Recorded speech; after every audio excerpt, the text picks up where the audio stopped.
Jorge de Sena é certamente um dos mais importantes poetas em língua portuguesa, não só do século XX, como de todos os séculos. Hoje eu faço aqui no nosso Livros e Arte uma homenagem ao Jorge de Sena, porque ele nasceu no dia 2 de novembro, portanto ele teria feito aniversário anteontem.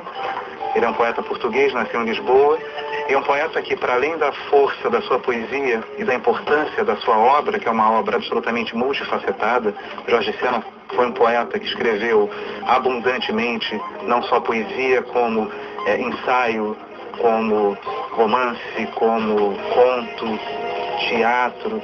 Jorge Sena, entre os contributos que deu à cultura portuguesa e, portanto, lusófona, né, do século XX e depois,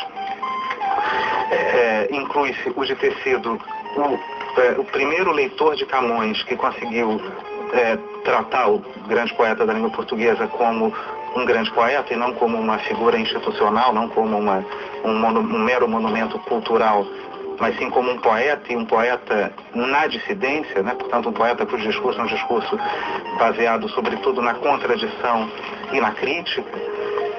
E o Jorge Sena tem uma ligação muito próxima com o Brasil, porque ele foi, além de tudo, um grande inimigo do regime salazarista português, um grande inimigo do fascismo português.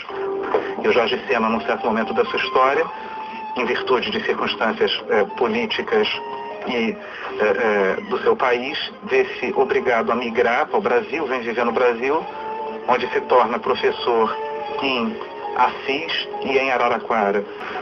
Então, de algum modo, eu queria hoje falar um pouco do Sena para que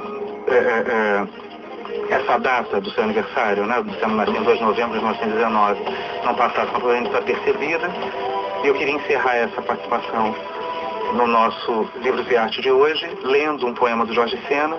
É um poema datado de 6 de outubro de 1964, pertence a um livro intitulado Arte de Música. O poema chama-se A Piaf.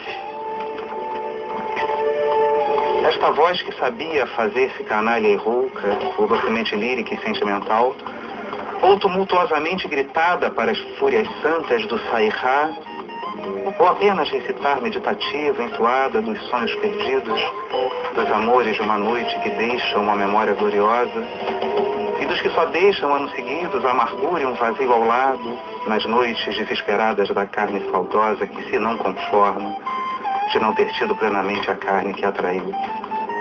Esta voz persiste, graciosa e sinistra depois da morte.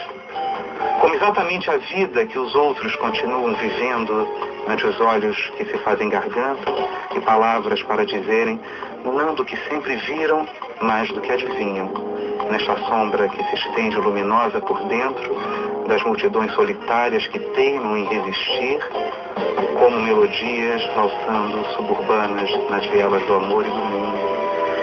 Quem tinha assim a morte na sua voz e na vida, quem como ela perdeu toda a alegria e toda a esperança, é que pode cantar com esta ciência do desespero de ser-se um ser humano entre os humanos que o são tão pouco. Portanto, isto é uma homenagem, antes de qualquer coisa, ao grande Jorge de Sena, que o Brasil deveria conhecer profundamente melhor.